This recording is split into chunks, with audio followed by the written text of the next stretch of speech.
let us begin a new lesson from supplementary reading, The Broken Gate. Okay, the name of the lesson is The Broken Gate, written by Enid Blyton, and this lesson is an extract from her story collection named Fun Time Tales. Okay, her full name is Enid Mary Blyton, and this lesson is an extract from Fun Time Tales, one of her collection of stories, her book of stories. Okay, so after she began her writing career till today, her books had copied 600 million copies were published, because her writing and her stories, her poems, her books were very popular. Okay, so and she was an English children's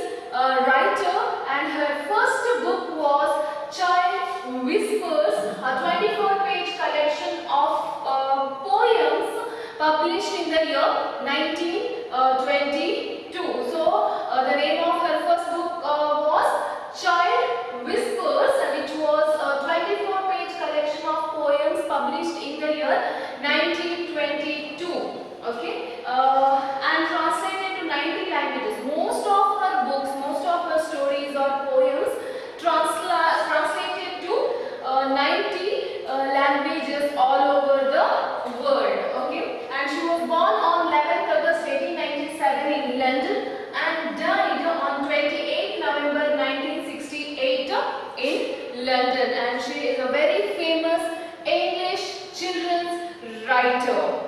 Okay, so now let us move on to the next part, the pre-reading task. Let us study first. Read the following sentences and write down what you would do in these situations. So they had given some questions here. You should be very honest and should give answers to it. What you would do if you will be in such types of situations. You can write it down also, or you can ask these questions to yourself, or you can ask these questions to one of your friends also. Okay. First question they asked, the teacher asked those students to stand up who have not completed the notes. What if you would be in the same situation? Your notes is incomplete and teacher asked who did not write the notes. What would you do by that time? Ask this question to yourself. Will you tell the truth to your teacher that I did not complete my notes, or you tell a lie to your teacher that I left it at home, I forgot to bring and all? You just ask this question to yourself. Okay. Second question, a friend asked if he can copy your answers while writing the test. What would be your answer then? You agree or you disagree? Third question, you have borrowed your friend's notebook and lost it. This is the biggest mistake, okay? Because taking someone's book and losing it is the biggest mistake. So what would you say to your friend by then? Ask yourself. Fourth question, you find a 1000 rupee note in the corridor of the school. What will you do then? Will you give it to your headmaster? Will you give it to your class teacher? Or will you keep it with you? Think. Question number 5, you promised your parents that you would clean your room, but you watched your favorite program on TV instead. What will your mother say after returning from her job and all? What will be your reply? Question number 6. The shopkeeper charges you for 3 cricket bats when you have bought only 2 cricket bats. What would be your response by that time? Okay, so all these questions you ask yourself, be honest. For example, some questions are very tricky. Either you have to give a smart answer, or an honest answer, or a dishonest answer. So finally, come to the conclusion, what type of person I am. So all these questions help you to know yourself what I am. Am I honest? Am I smart? Or am I dishonest? So ask this question to yourself and find out the answers, like how you are an honest person or dishonest person or a smart person.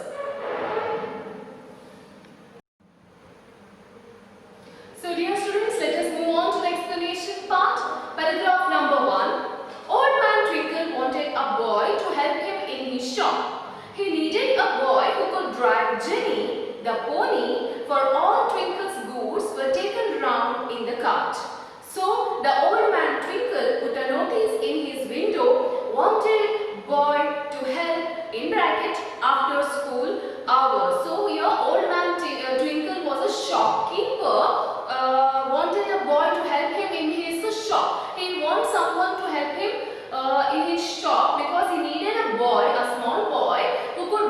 Jenny. Jenny means a horse or a pony of Uncle Twinkle here, or the old man Twinkle here. For all Twinkle's goods were taken round in the car to carry all his goods by putting it in a cart and to drive Jenny his pony.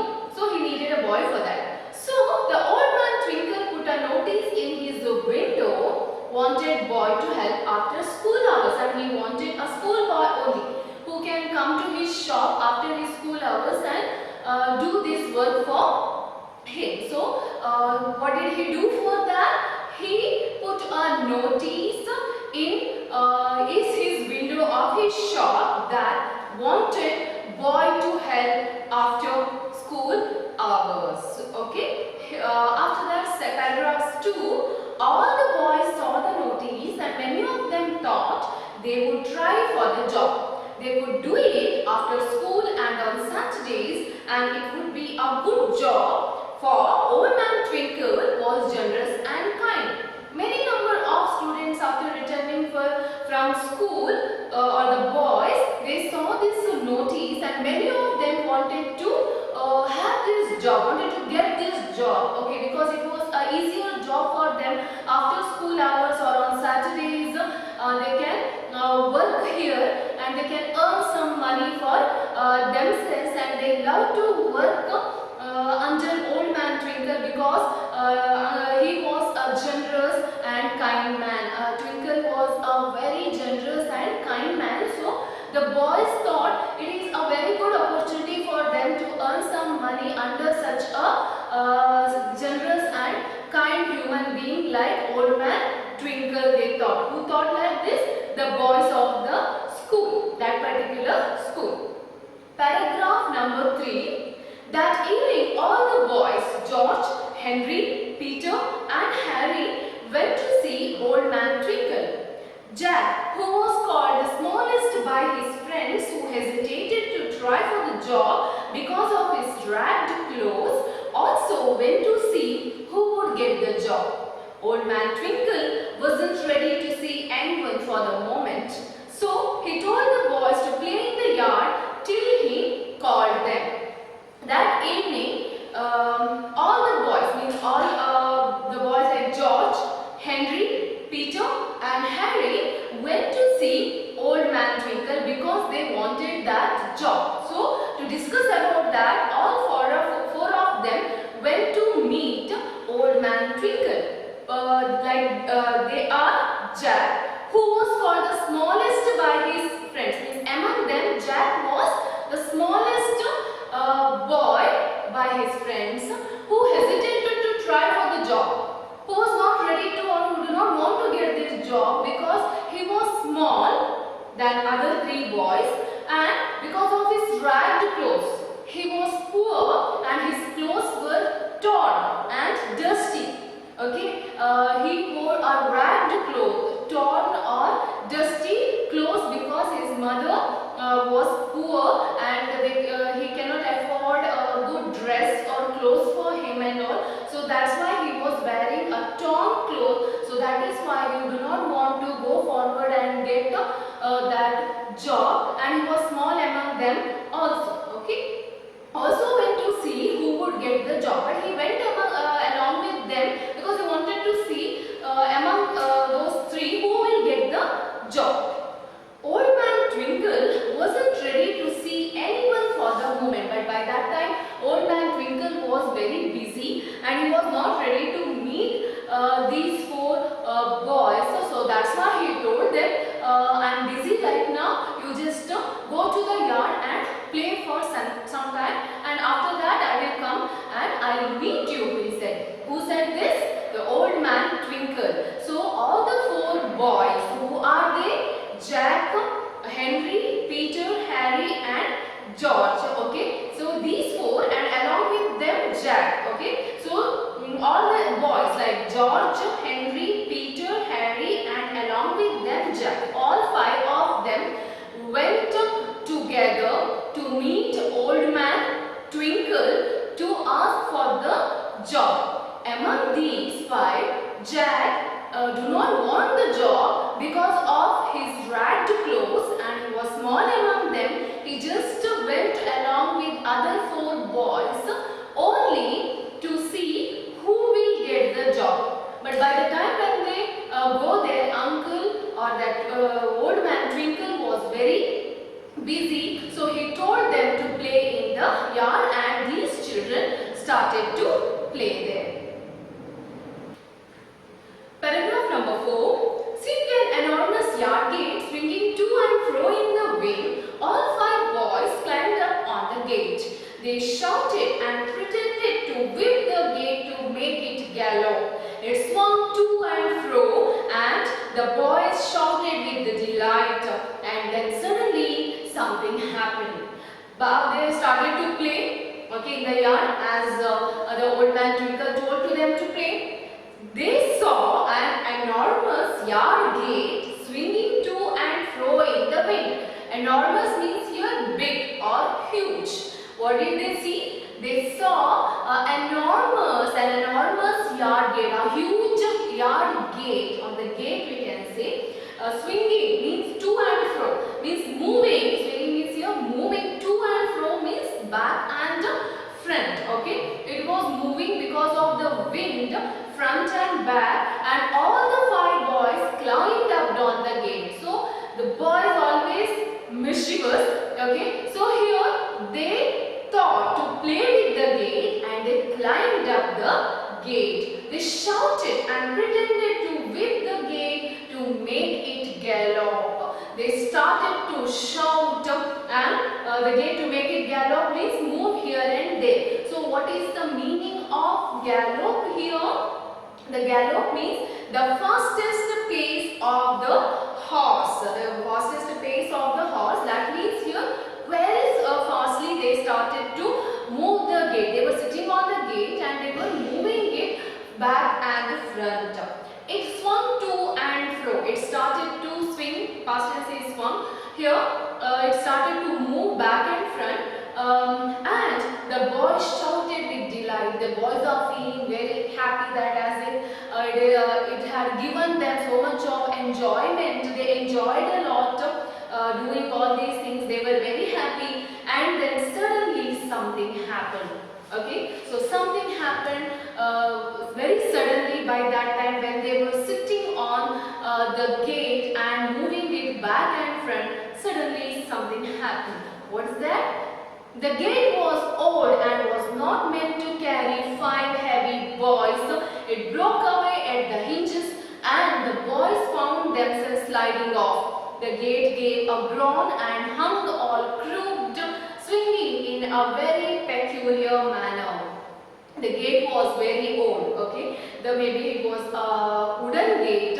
It was very old and it was not meant to carry the 5 heavy boys. The boys were very heavy and it was a wooden gate. It was old also. So that's why it was not meant to carry 5 heavy boys. It broke away at the hinges, means the joint or the attachment. From there only it broke away and the boys found themselves sliding off, means all fell down from the gate. The gate gave a groan, means sound, and hung all crooked. Crooked means twisted. Hung means your hand. Okay, so it had got broken and it started to hung. Okay, it was twisted. It's twisted also. Swinging in a very peculiar manner. So it was broken, it started to hang and it was moving here and there. The broken gate was moving here and there because it was totally twisted. Okay. Paragraph number 5. All the boys thought that the old man Twinkle was at the front of the shop and he could not see what had happened. Now these 5 boys were in trouble. They did not know what to do. And all the boys thought that the old man Twinkle did not see it because he was in front of the shop and he could not see what had happened. They decided among themselves that old man Twinkle did not see what had happened, that they climbed up the gate and because of that it had broken. They thought like that. All the 5 boys thought like that. You can see there in your read one picture they had given. The 5 boys who had come for the interview are sitting on the gate to make it gallow. Okay, you can see there in the picture. Paragraph number 6. But we ought to tell him, said Jack. It's rather cowardly not to. My mother says we always ought to own up at once when anything's broken. Can't we all 5 go and tell him? Here, no, said others. Paragraph 7. He might say he won't give any of us the job if we have done a thing like that. We won't say a word. Here, Jack said something with the other boys. But we ought to tell him. We did the mistake. We have to tell him that because of us, your gate had broken. It's rather cowardly not to. It will be a total cowardly not to, he said. Okay. My mother says we always ought to own up at once when anything's broken. If we break something, then we have to admit it that okay, this mistake I did it. Can't we all 5 go and tell him? He said that it is our responsibility now to go and tell the old man Twinkle the truth that we did it. Because he said that my mother said if we do any mistake we have to admit it. Okay, who said this? Jack said this with the other 4 boys. By that time the other said no. He might say he won't give any of us the job if we have done a thing like that. We won't say a word. But other boys did not agree with Jack because they said that if we say the truth to him, then he is not going to give this job to us. So we have to keep quiet. We won't say a word, told the other boys with the Jack.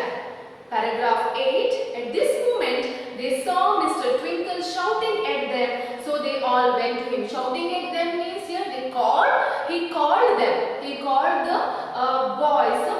So everybody, these 5 boys also went to him. Paragraph 9. Twinkle interviewed them one by one. He asked them some questions and also asked whether they knew anything about the broken gate. Surprisingly, all the boys pretended not to be knowing anything about the broken gate. So, the old man Twinkle started to interview them. He asked some questions with the boys and finally he asked one question that whether they knew anything about the broken gate. And old man Twinkle knew about this incident and he asked with the boys, so do you know anything about this incident? Who broke the gate? By that time, the boys pretended, acted like we don't know anything, we didn't do anything, we don't know who broke it and all. So they given a reply like that. Paragraph 10. Mr. Twinkle told he would make his choice that evening. So they all went off except Jack. He was worried about the broken gate. It was dreadful to break a thing and not to tell about it and not even try and mend it. He wondered if he could mend it. He swung the gate a little to see how much it was broken. By that time, paragraph number 11, old man Twinkle saw Jack from the window. He called him in. Are you another boy after this job? He asked. Okay, so Mr. Twinkle told them that that evening he decided who will get their job and all. So they all went off from that place except Jack. Jack was still there and he was worried about the broken gate. Okay, he was worried that they did the mistake and he wanted to repair it. It was dreadful to break a thing and not to tell about it and not even try and mend it. Okay, according to him, it was a dreadful thing. It was not good that we are not going to inform Mr. Twinkle about the broken gate because we did the mistake and we did not even try to mend it. Mend it means here repair it. Okay, he wondered if he could mend it. Okay, he tried. He just went near the gate and checked it, how much it was broken and how could he repair it and all. He started to think because he was guilty about himself because he was one of the boy among all 5 who climbed up the gate and played with it and because of that it had broken. Okay, but all the other 4 boys they went out they were not bothered about it. But here Jack was worried about it because he was also there in that mistake. So that's why he was worried. Paragraph number 11. Old man Twinkle was watching him through the window, he called Jack and asked him, "Are you another boy after this job?" he asked. "Are you in that boys group who wanted this job?" By that time, Jack replied in paragraph number 12, "No sir, I am too small and not very clever, and I am a bit ragged too, because my mother hasn't much money." He replied to Mr. Twinkle that, "No sir, I am too small and I am not very clever also to do the job, and as well as I am a bit ragged, I am wearing the ragged clothes, torn clothes also, because my mother is not having much money to so that we can afford clothes." Okay, so that's why here Jack replied to Mr. Twinkle, Old Man Twinkle, that I am not after this job. So up to here we learnt in our today's class. So read the lesson. It is such an interesting story. You will find interesting if you read it. Thank you.